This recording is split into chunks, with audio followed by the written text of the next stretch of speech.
Muito bem, pessoal. Boa noite a todos. Um prazer muito grande estar com vocês mais uma vez. Eu quero, desde já, em nome da minha família, da Neiva, do Pedro Henrique e do André Guilherme, agradecer todo o carinho, tá bom? Todos os abraços, toda a simpatia, toda a alegria de vocês, o bom humor de vocês. Realmente foi fundamental para que a gente pudesse sentir muito à vontade aqui entre vocês nesse dia, tá bom? Hoje tivemos um dia, eu estive hoje pela manhã, tivemos um dia também muito importante. Eu conheci um lugar importante para a história dessa igreja, esqueci até o nome aí, o museu, o memorial, de quê? Ucraniano, isso. Desculpa, irmãos, eu não esqueci só o nome, um lugar muito importante para a história da igreja, mas eu esqueci o nome. O memorial ucraniano, eu sei que a história dessa igreja tem alguma coisa a ver com esses irmãos queridos, e enfim, tivemos um dia muito bom e é muito especial estar aqui com vocês. Tá joia? Pode projetar então os slides que eu preparei. Isso.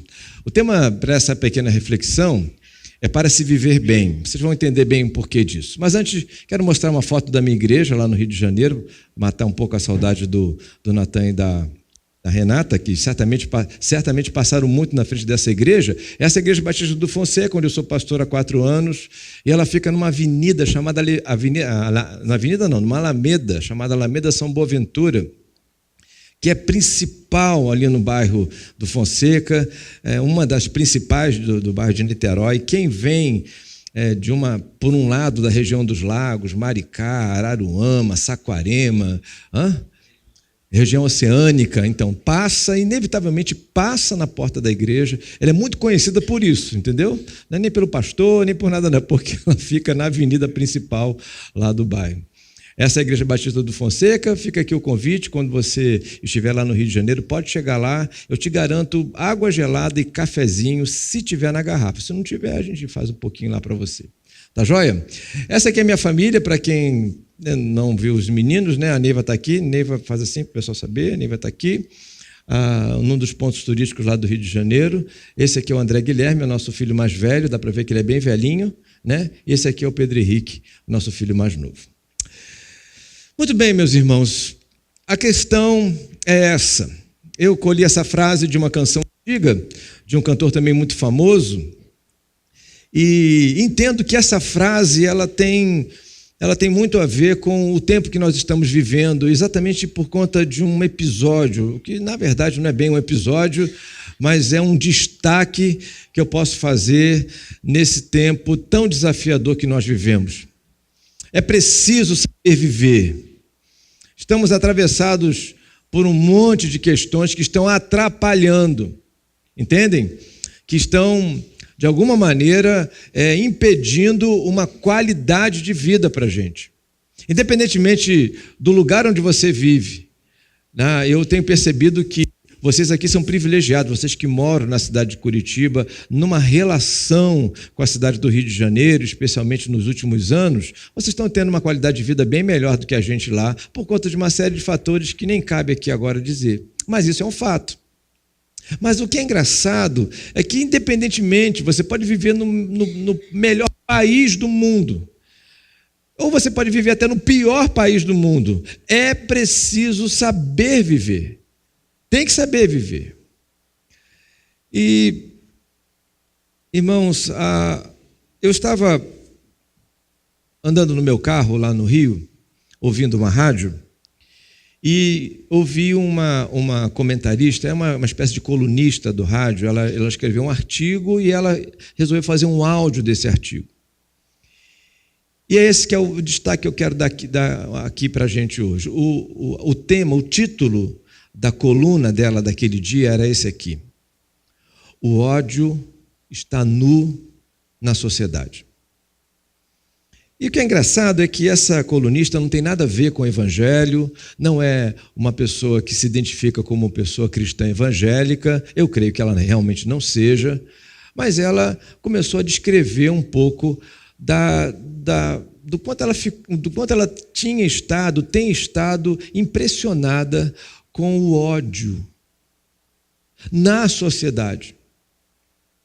A ideia do quanto o ódio tem se destilado de forma tão explícita, Quando ela deu o tema, quando ela deu o título, o ódio está nu, ela estava querendo dizer assim, olha, ela dizia isso, olha, as pessoas não têm mais nem vergonha. O ódio não é mais constrangedor para as pessoas. Elas estão cada vez menos constrangidas e o que é pior, elas estão cada vez mais orgulhosas do ódio que sente.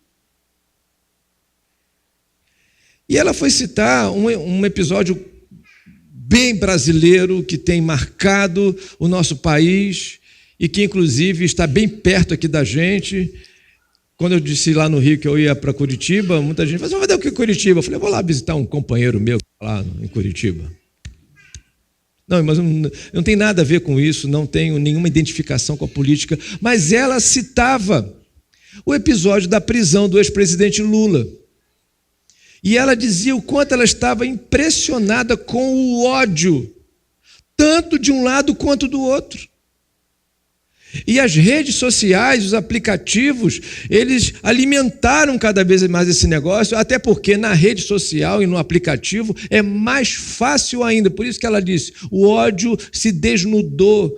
Porque na rede social, no aplicativo, as pessoas destilam um ódio meio que visceral.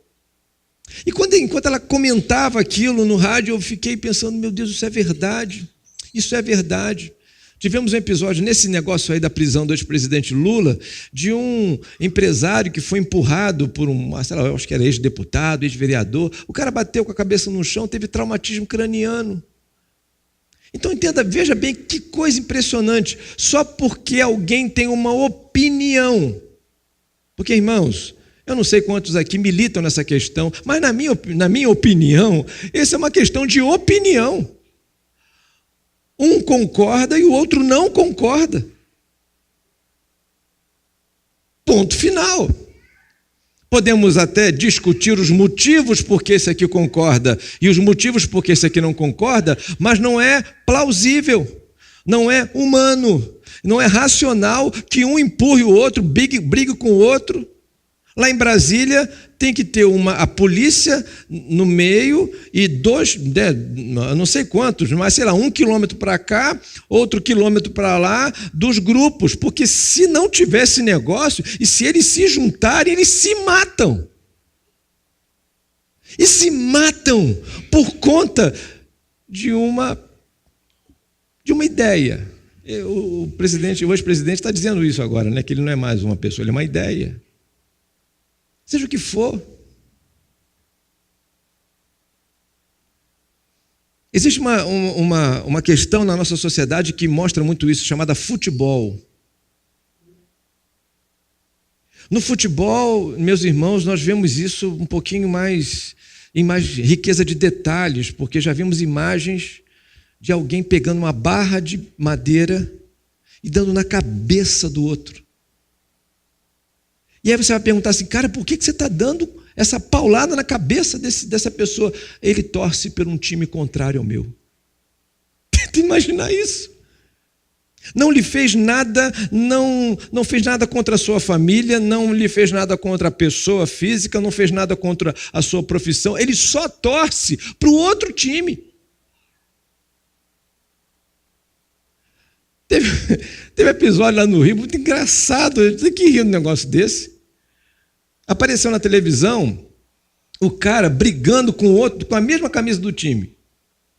Brigando, lá no Leblon isso. Brigando lá, dando paulada, chute na cabeça, aquele negócio todo. Aí a gente olha e fala assim, meu Deus, os caras são torcedores do mesmo time. Aí prenderam um deles na entrevista. Cara, por que você estava brigando com outro camarada do mesmo time? Ah, porque nós queremos proteger o nosso bairro dos torcedores desse time do outro bairro. Eu falei assim, meu Deus, os caras torcem pelo mesmo time, mas destilam ódio só porque o cara que torce pelo mesmo time mora no outro bairro. Irmãos, é assim no futebol, é assim na política, é assim no trânsito, é assim na família, em muitos casos, é assim na igreja. É assim conosco. Porque a gente gente muitas vezes não conseguimos entender a dimensão da santificação, do que significa isso. E às vezes, meus irmãos, é muito comum nós encontrarmos pessoas que dentro da comunidade de fé, nas reuniões dominicais, apresentam uma postura, um comportamento. Irmãos, entrar por naquele portão lá, né? Estacionar o carro, subir por essa porta, é o momento mais fácil de se viver o Evangelho. Mais fácil. Mas a partir do momento que a gente desce as escadas, passa pela porta da igreja, pelo portão do terreno da igreja, é aí que se começa o desafio da vida cristã. E não é muito raro nós encontrarmos nossos irmãos, muitas vezes tomando uma fechada na rua, né, no carro, e destilando ódio. Parece que aquele cara que te fechou, que me fechou, falar de mim, né? Que me fechou é meu inimigo. É meu inimigo mortal. E às vezes vêm os sentimentos e as questões, irmãos, o ódio está nu na sociedade. E Deus te trouxe aqui nessa noite para tentar tratar um pouquinho disso. E eu espero muito que você entenda, ainda que de repente você não se ache tão odioso e tão odiosa, que você possa aprender e quem sabe até mesmo ajudar alguém, porque a palavra de Deus nos ajuda e também nos ajuda a ajudar alguém. O livro de Provérbios, ele tem esse texto aqui, é Provérbios 4, 23, o texto está aqui e está aqui embaixo. Vamos ler juntos? Vamos lá, todos? Sobretudo que se deve guarda o teu coração, pois dele depende toda a sua vida. Então, entenda, Deus te traz aqui nessa noite para tratar um pouquinho do seu coração. Não é esse órgão que está batendo aí no seu peito, que verdadeiramente te faz ser um ser vivo, né? Mas é esse lugar, centro das emoções, esse lugar que é centro da razão, o coração também tem muita razão. Esse lugar onde Deus verdadeiramente habita, esse lugar que é preciso ser tratado, guardado, bem trabalhado. E sabe, irmãos, a gente vai ver isso no finalzinho, né? Não há pessoa melhor do que Jesus Cristo, não há proposta melhor do que a proposta do Evangelho para guardar, para tratar do nosso coração. Vocês estão hoje aqui no melhor lugar para tratar do coração de vocês. Quando vocês tomaram a decisão por Jesus, vocês tomaram a maior e melhor decisão da vida de vocês, porque essa decisão não só garantiu a tua alma para a eternidade com Cristo, como também começa-se a partir daquele dia um processo de tratamento do coração. Como somos tratados por Deus. Exatamente naquele desejo que Ele tem de nos tornar pessoas melhores do que somos, irmãos. Melhores. Nós vamos ver uma pessoa hoje que se tornou melhor do que era. E eu quero basear a nossa reflexão não apenas nesse texto, mas nesse episódio. Que todos devem imaginar, todos que sabem, que conhecem a Bíblia, devem entender. Para quem não sabe, se há alguém que não sabe, não há problema nenhum. Essa imagem é um desenho, né, um quadro, que mostra Jesus conversando com uma mulher, e é o momento em que ele fala com a mulher samaritana. Está lá em João capítulo 4, nós vamos ler esse texto daqui a pouquinho. Mas deixa eu contar um detalhe, irmãos, desse texto, desse episódio. Essa mulher, irmãos, ela é fruto, não necessariamente diretamente, eu posso assim encarar, mas indiretamente ela é fruto do ódio. Ela viveu muitos anos, talvez toda a sua vida, marcada, influenciada por uma palavra chamada ódio. Pelo simples fato dela ser mulher samaritana. Não necessariamente por ela ser mulher e por ela ter tido a vida que ela teve, nós vamos entender um pouquinho isso, mas o simples fato de ter nascido de um povo chamado povo samaritano, levou essa mulher a ter convivido numa atmosfera marcada pelo ódio. E sabe, irmãos, quanto tempo durava esse ódio? Vou dizer para você, 722 anos. Tenta imaginar o que é isso. A coisa é mais ou menos assim, eu vou contar em rápidas palavras. Salomão morreu. As 12 tribos de Israel foram divididas. 10 tribos para o norte, 2 tribos para o sul. As tribos do norte tiveram como capital Samaria, as tribos do sul, capital Jerusalém. E seguiram a vida até que um dado momento, o reino do norte ele é tomado pelo reino assírio. Alguns judeus saem da capital, não são todos, saem da capital, vão para o cativeiro assírio. E aqui, em Samaria, ficaram um pouquinho de judeus, e esses judeus aqui casaram com mulheres de outras nações. É basicamente isso, irmãos, tem muitos detalhes aqui, mas eu estou contando um resumão para você entender. Esses judeus que ficaram, casaram com mulheres de outras nações. Trouxeram dessas outras nações costumes, deuses, e esse fato, o simples fato deles terem casado com outras mulheres, era uma abominação aos olhos de Deus. Eles estavam errados. Quando esse cativeiro terminou e esse povo voltou para Samaria, que viu essa bagunça que estava aqui, começou então a declarar, inclusive o Reino do Sul também, que os judeus de Samaria não eram judeus puros, eram judeus falsificados, eram judeus misturados, e então excluíram essa cidade, esse povo que vivia em Samaria, da linhagem judaica, vamos dizer assim. Mas isso não foi um tratado apenas, político, isso foi um tratado histórico e que fomentou, queridos, uma exclusão tão séria que eles passaram a desenvolver um ódio um pelo outro. Samaritano odiava judeu e judeu odiava samaritano. 722 anos.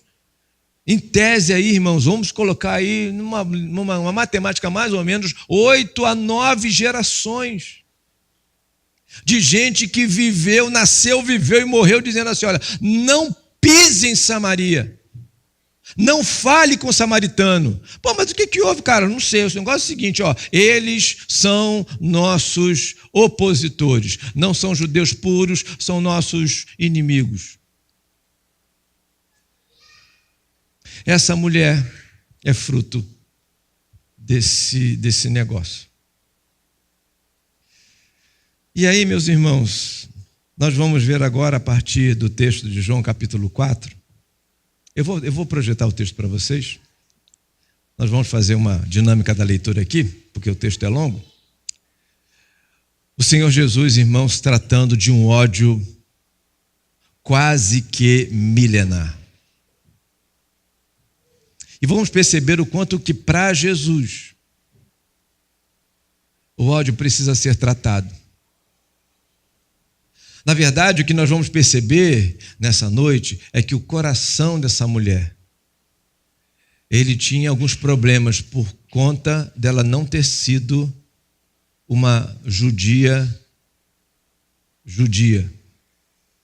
por ela ter sido uma judia samaritana.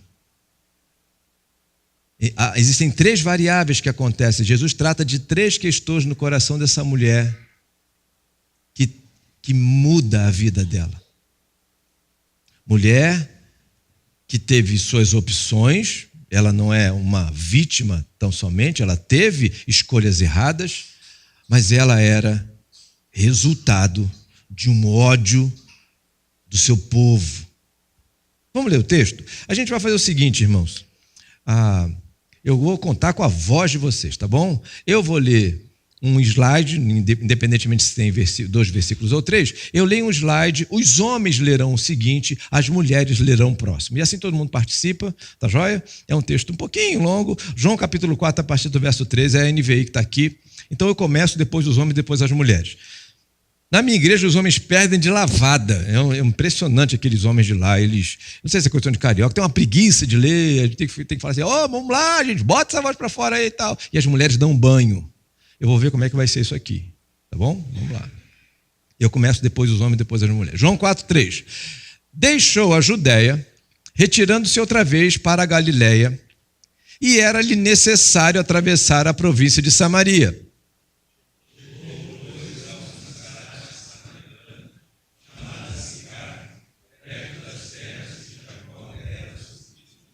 Mulheres?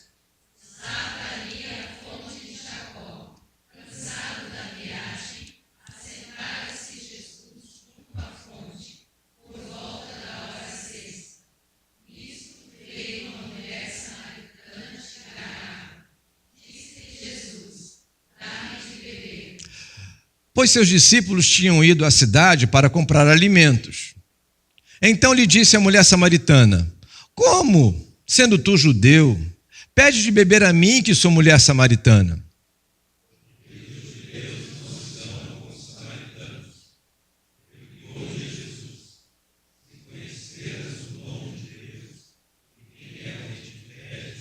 Dá-me de beber, tu lhe pedirias, e ele te daria a água da vida.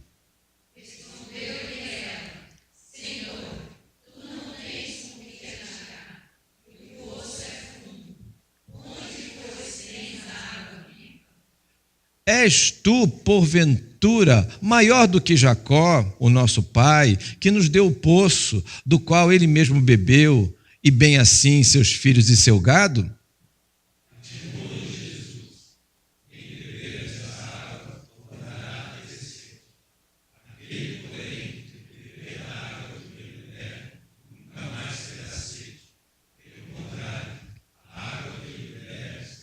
Ele uma fonte.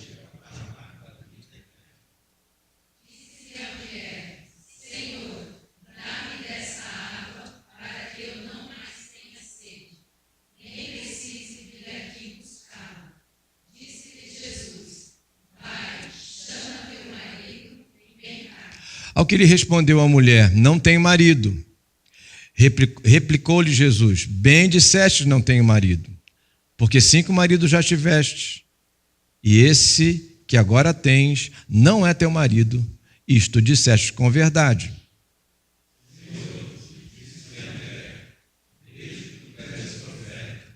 Nossos pais adoravam nesse monte, vós, entretanto, dizeis: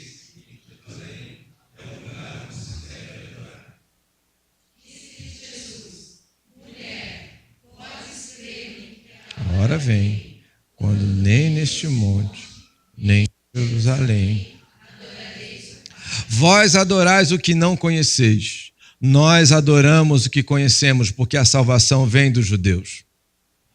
Vem a hora.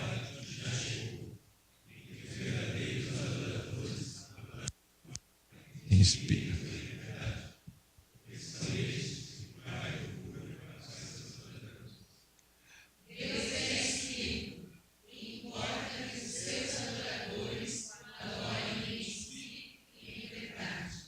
Eu sei, respondeu a mulher, que há de vir o Messias, chamado Cristo.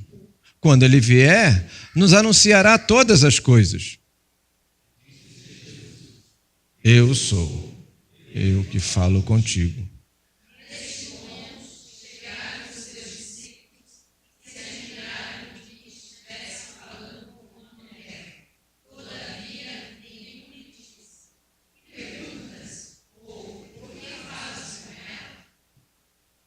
Quanto à mulher, deixou o seu cântaro, foi à cidade e disse àqueles homens, aí a gente pode ler todos juntos, é o verso 29, o último verso, todos vamos. Vinde comigo e veja o homem que me disse tudo quanto tenho feito. Será este, porventura, o Cristo? Saíram, pois, à cidade e vieram ter com ele. Muito bem, aí está o verso 30. Então está aí, irmãos, para nós o episódio em que Jesus não passa por fora de Samaria, não faz o caminho por fora, ele passa por dentro de Samaria E ele resolve então conversar com uma mulher, conversar sozinho com ela. Essa mulher que chega ao poço por volta do meio-dia, ela tinha motivos para fazer isso. Muitos de nós aqui sabem toda essa história. As mulheres não iam sozinhas ao poço, elas iam geralmente juntas em grupo, e isso era pela manhã por conta do sol forte, da temperatura forte. Mas aquela mulher tinha os seus motivos. Talvez, além dela ser fruto do ódio, de ter vivido a atmosfera do ódio entre samaritanos e judeus, ela também conservava alguns rancores no seu coração por conta de alguns preconceitos, de algumas escolhas erradas. Algumas questões eram por culpa dela própria, outra era por conta dos preconceitos. Mas é isso, irmãos, é uma mulher que está vivendo um tempo muito complicado. Existe na internet um vídeo que mostra esse episódio, e eu devia até ter separado. Ele é muito interessante. A atriz que faz a mulher samaritana, ela chega com o rosto fechado, semblante fechado, e ela, quando para no poço, ela nem olha para Jesus, e ela vai, então começa a fazer o procedimento, e Jesus então pede para ela de beber, e ela não olha para ele, e continua o procedimento até que ela olha para ele assim, muito desconfiado, um semblante fechado. É excelente a interpretação dessa mulher, porque, na minha opinião, revela muito bem quem era essa pessoa e como ela estava. Desse episódio, irmãos, eu peço que você preste atenção em 3 grandes lições. Nós aprendemos lá no início de que de tudo que devemos guardar o nosso coração, porque dele depende a nossa vida.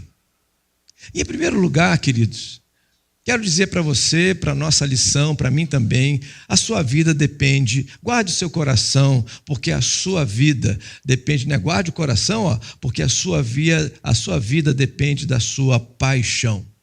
Ou eu poderia considerar também, a sua vida depende das suas paixões. E aí eu retomo o texto aqui um pouquinho. Jesus, no verso 16, manda ela chamar o marido, e ela responde: eu não tenho marido. Ela não tem marido. E ele disse: muito bem, você está sendo verdadeira em me dizer que não tem marido, porque você já tiveste 5, o que agora tens não é teu marido. E aí eu posso considerar, irmãos, que ela já estava partindo para o 7º relacionamento. Veja, ela teve 5, o que ela tem agora não é marido dela, provavelmente por conta dessas andanças aqui dos 5 outros, provavelmente ela desistiria desse relacionamento, e provavelmente ela estava atrás de outro relacionamento, de um 6º relacionamento. Irmãos, o nosso coração, ele se aprisiona muito em relação às nossas paixões. E devemos tomar muito cuidado com isso. Talvez aquela mulher, por não ter vivido na cultura judaica, uma cultura judaica pura, ela não tivesse entendido muito bem o que seria o adultério. A cultura judaica é muito severa nessa questão. Talvez naquela cultura, naquele momento, no modo de viver daquela mulher, ela teve muitas dificuldades com isso. Ela nos ensina, de alguma maneira, irmãos, que as nossas paixões, elas mexem muito com a gente, e se não forem bem tratadas, elas bagunçam a vida da gente. E eu quero pensar em paixões não apenas as questões emocionais, sentimentais por pessoas, mas eu quero pensar também em outras questões, que podem ser materiais, que podem ser profissionais, e que podem ser até mesmo religiosas. Toda paixão, irmãos, porque a palavra paixão para muita gente é uma palavra negativa, não é?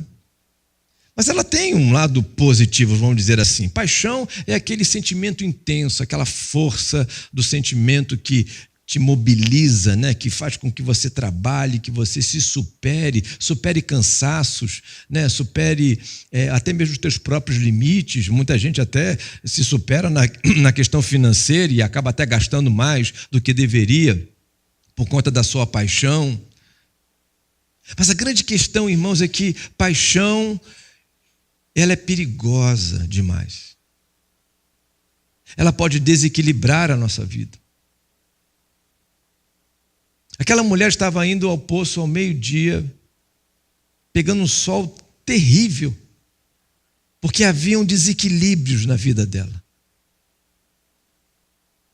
Se apaixonou demais, se apaixonou de forma irregular.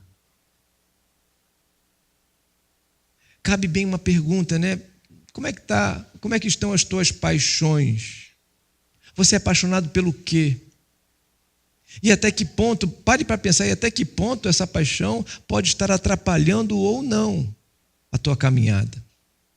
Se não estiver atrapalhando, se for uma intensidade equilibrada, tudo bem, mas cuidado, porque muitas vezes pode ser alguma coisa desequilibrada. E aí a gente vai pensar em vários exemplos. Tem gente que é apaixonado por um carro e é capaz de maltratar alguém, de deixar faltar em casa por conta daquele carro. Tem gente que é apaixonado pela profissão, apaixonado muitas vezes não só pela profissão, existe uma coisa muito pior, que é a ambição. É apaixonado pela ambição. E a sua paixão pela ambição, por alcançar novos lugares, de uma forma doentia, de uma forma insaciável, acaba atrapalhando e desequilibrando a sua vida. A paixão por pessoas também.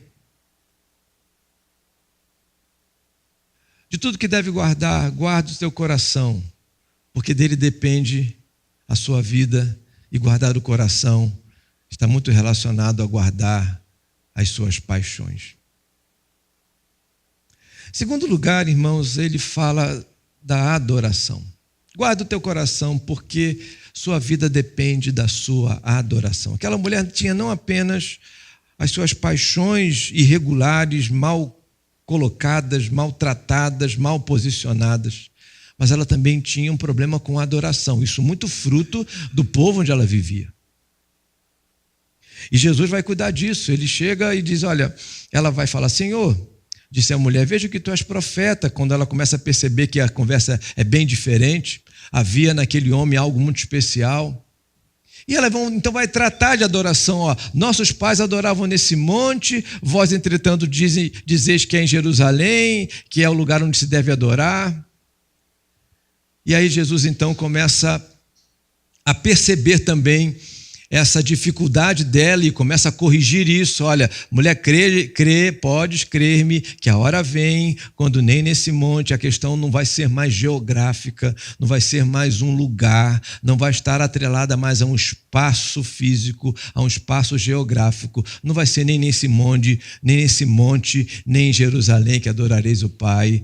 Vós adorais o que não conheceis, nós adoramos o que conhecemos, porque a salvação vem dos judeus. Mas vem a hora, e já chegou, em que os verdadeiros adoradores adorarão o Pai em espírito e em verdade, porque são estes que o Pai procuram.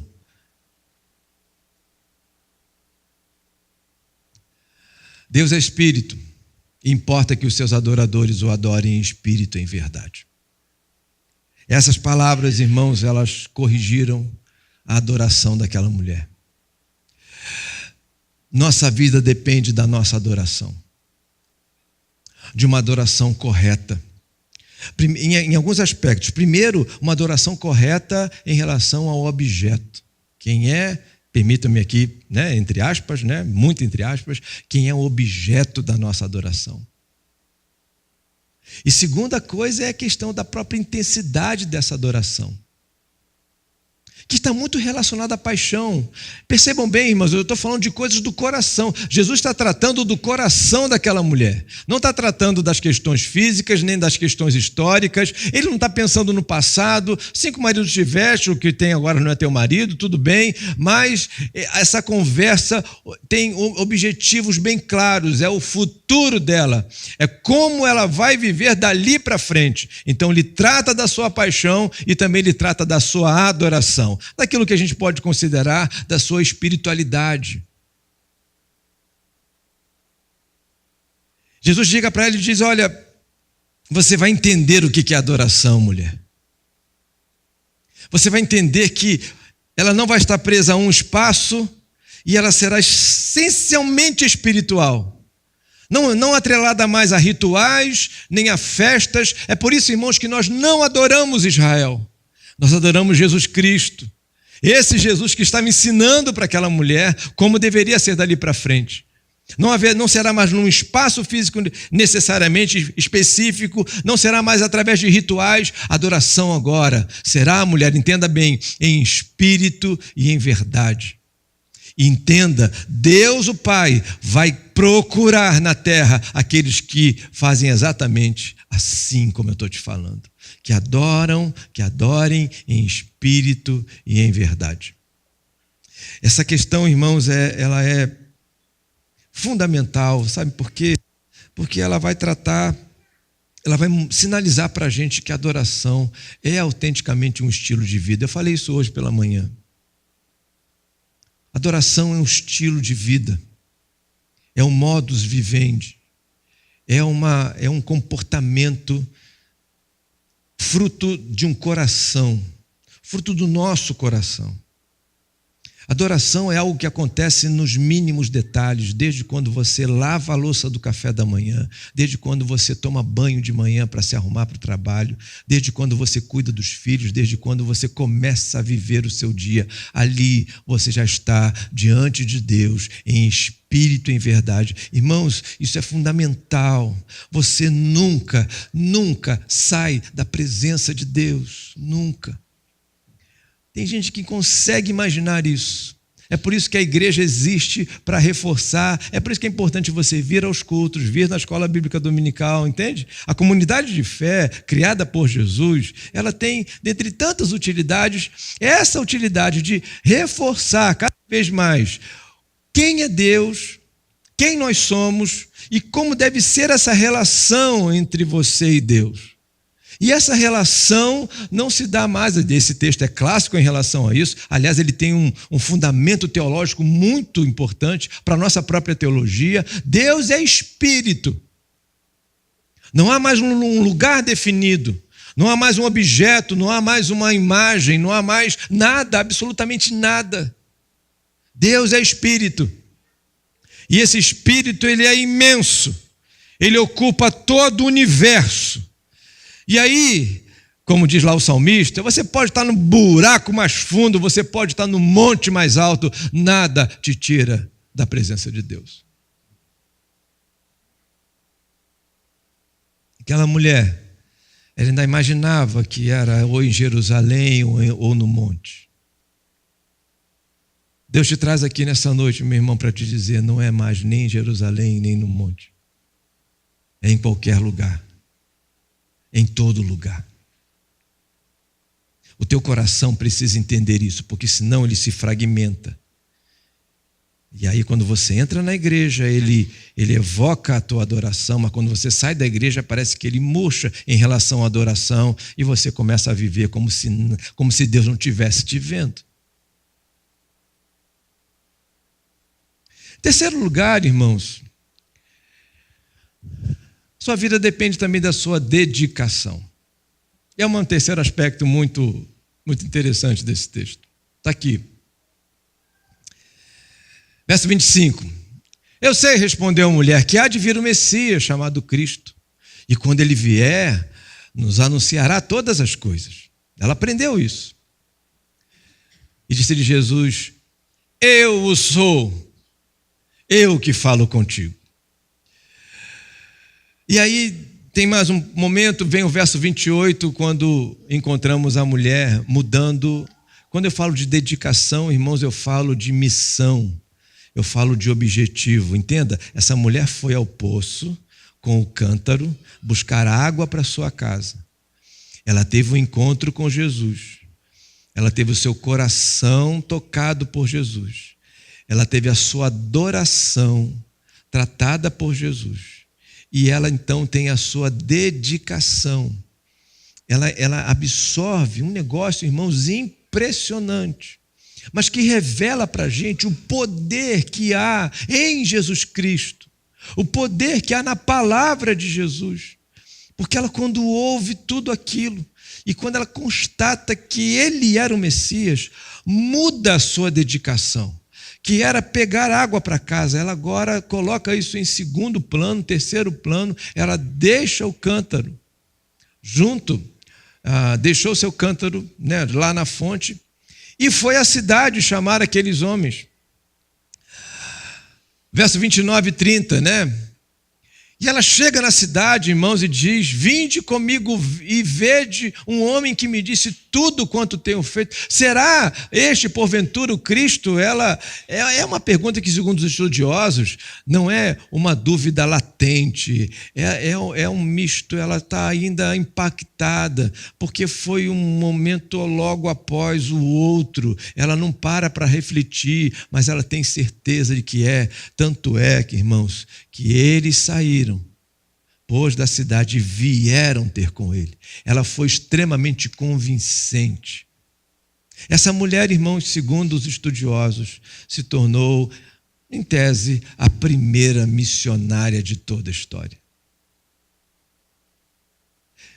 E sabe o que é impressionante? Que os missionários hoje, para ir para missões, eles geralmente fazem um seminário, né? Passam um tempo estudando, se preparam, alguns deles até se tornam pastores ou pastoras ou missionárias. É depois de um tempo, é depois de entrevistas, é depois de uma série de questões, um processo se desenvolve para que eles realmente saiam para o campo. Com essa mulher, irmãos, não teve absolutamente nada disso. Ela se tornou a primeira missionária de toda a história por conta do seu primeiro encontro com Jesus. Ela tem a sua dedicação transformada. Sabe, irmãos,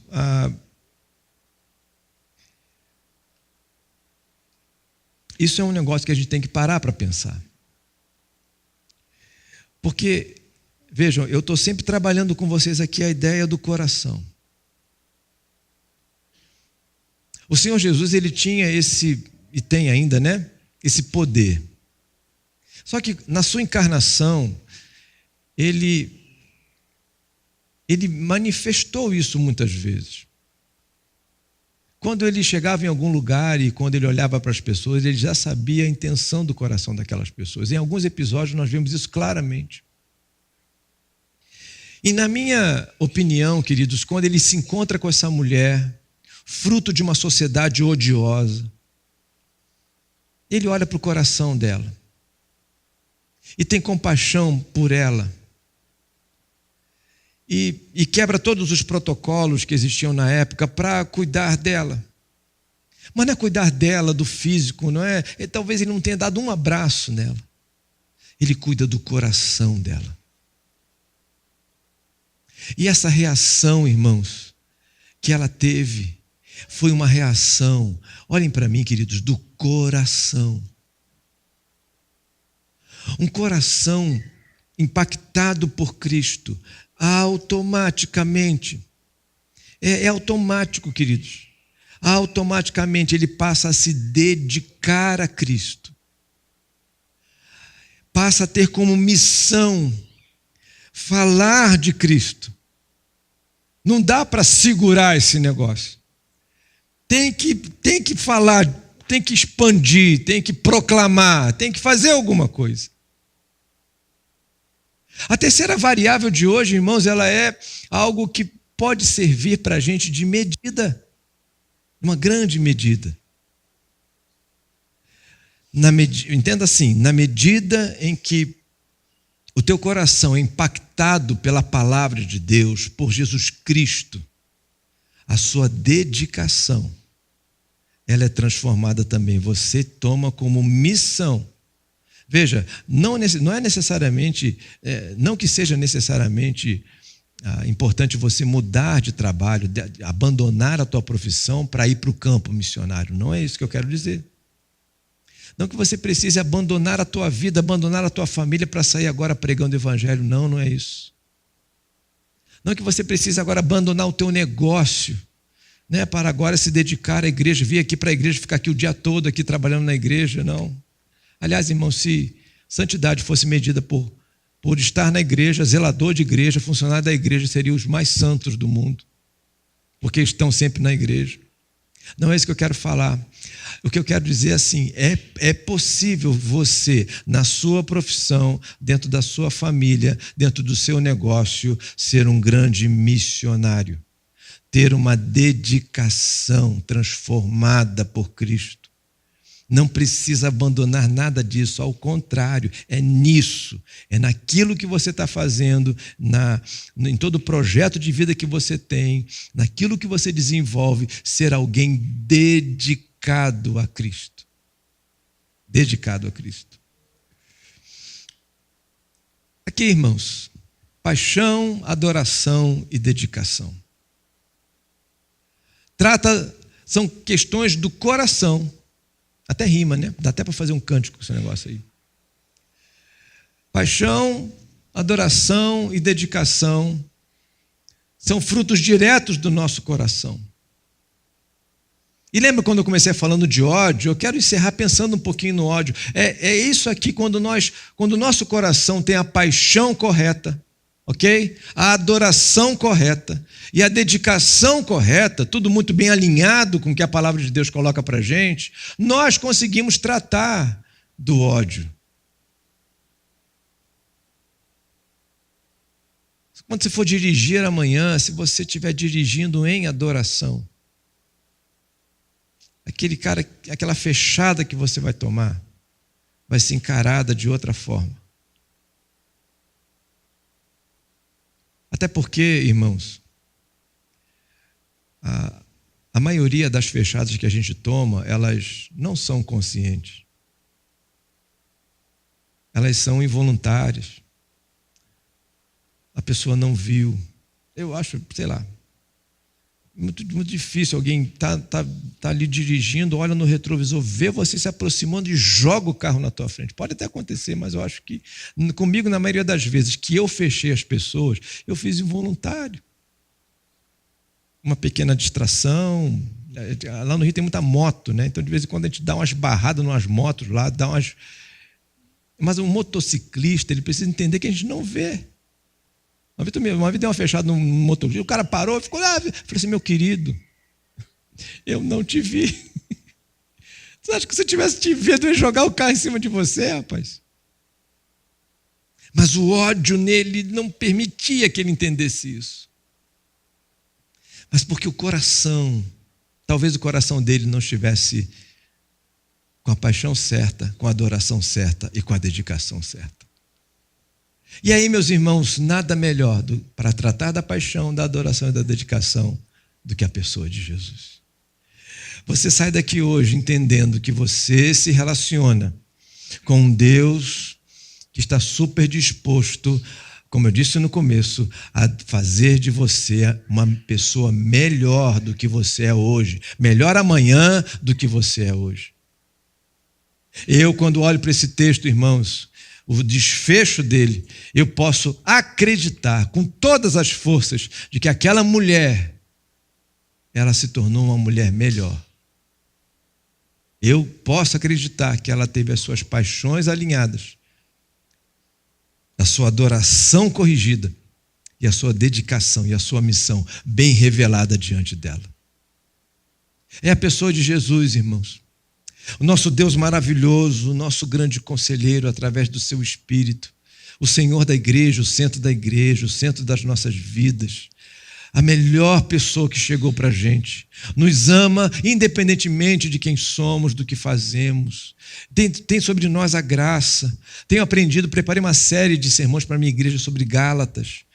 É impressionante a história central de Gálatas, a carta da liberdade, que diz para a gente assim, olha, o evangelho é a graça de Deus que te libertou, que faz com que Deus não olhe para você segundo a sua performance. Porque se for pela sua performance, você tá perdido, você está desgraçado. Quando é que você vai dar motivos para Deus te amar? Quando? Quando é que você vai conseguir ser perfeito diante de Deus? Quando é que você vai conseguir obedecer a tudo, em atos e em pensamentos?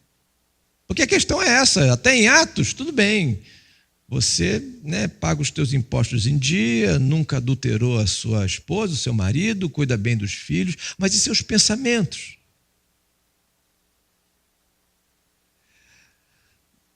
Eu ouvi essa frase uma vez, eu fiquei impressionado. Deus conhece a nudez do teu coração. Aqueles pensamentos e desejos mais íntimos. Ninguém sabe. Nem o teu melhor amigo sabe. Ninguém sabe. Você, especialmente nas madrugadas, que às vezes perde um pouco do sono, ou talvez em algum lugar, sozinho, sozinha, aqueles pensamentos, aqueles desejos, aquelas questões. Ninguém sabe. Deus sabe. E mesmo assim, em Jesus Cristo, Ele revela um grande amor por você. Por isso que não pode ser pela performance. Não é pelo que você faz. Entenda isso. Nunca é. É por quem Ele é. E talvez alguém diga assim: pastor, então já que não é pela minha performance, eu posso fazer o que eu quiser. Eu posso viver do jeito que eu quiser, já que Ele me ama, já me salvou. Não, querido, está errado. Claro que não, é claro que não. Porque essa relação exige de você uma obediência, mas não é uma obediência para que você faça alguma coisa para Ele te amar. É uma obediência como fruto da gratidão. Nós obedecemos por gratidão. Nós obedecemos por adoração. Nós obedecemos por paixão a Ele. Nós obedecemos por dedicação a Ele. A nossa obediência é por pura gratidão, porque Ele já mostrou e tem mostrado a cada dia que nos ama tremendamente. Que Deus te abençoe. Você pode dizer amém para tudo isso? Amém. Que Deus te abençoe e que você saia daqui hoje uma pessoa melhor do que você entrou, mas para a glória dEle, com paixão alinhada, adoração mais ainda fortalecida e alinhada, e uma missão bem clarificada para você. Deus te abençoe. Quero chamar o pastor Natan, eu não sei, assim é o outro grupo. Eu posso cantar também, quer? Eu acredito que não vai ser uma boa. Louvado seja o Senhor. Pode sentar, nós vamos terminar orando. Gente, olha aqui. Foi uma palavra para a tua vida? Foi, amém? Eu e o Renato estávamos ali conversando. Você sabe que o nosso filho do meio, Davizinho, está nos escoteiros. E a coordenação dos escoteiros, onde ele está, é aqui, ligado à igreja do Evangelho Quadrangular, que tem aqui no bairro, um pouco mais à frente. Eles estão fazendo um trabalho fantástico, excelente, excelente. Mas o Davi chegou triste esses dias em casa. E aí a gente conversou. E Davi tem a personalidade, vocês conhecem já os nossos filhos, né? Personalidades deles são diferentes, não é isso? E o Davi é todo amoroso no sentido de relacionamentos, né? Todos nós lá em casa somos muito grudados, né? Muitos beijoqueiros, a gente se abraça muito, mas o Davi é muito sensível para os relacionamentos. Ele chegou lá triste. O que foi? E aí, com alguma dificuldade, disse que havia um desconforto na convivência lá com uma menina. E a gente brinca, diz: opa, é paquera, né? Diz: pai, não entendo. Ela disse que me odeia. O que você fez para ela? Eu não sei. Eu não sei. Nós vivemos uma cultura do ódio, que gostamos de justificar com alegações pessoais de que nós temos as nossas razões. O Senhor Jesus foi na cruz do Calvário objeto de ódio por homens e uma sociedade que disse que tinha suas razões. O que a gente precisa entender, levar no nosso coração nessa noite, a palavra do Senhor é que Ele foi odiado e alvo do ódio mais terrível dos seus tempos, para que eu e você fôssemos capazes de amar. Queria orar com você. Feche os seus olhos antes de dar os avisos. Queria que você colocasse durante um minutinho sua vida diante do Senhor. Você tem dificuldade de lidar com ódio na sua relação com alguém? Um vizinho, um amigo, um colega de trabalho? Você tem sido este alvo de ódio? Tem se percebido assim gratuitamente? Você nem sabe por quê. Mas de repente você sente que é objeto de ódio de alguém, foco de maltrato, de oposição, de conspiração.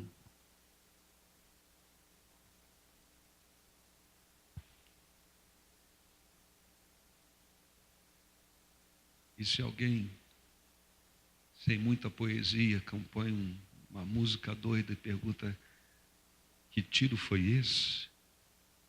A gente precisa abrir os olhos. Porque existem muitas formas mais sutis de dar tiro em alguém.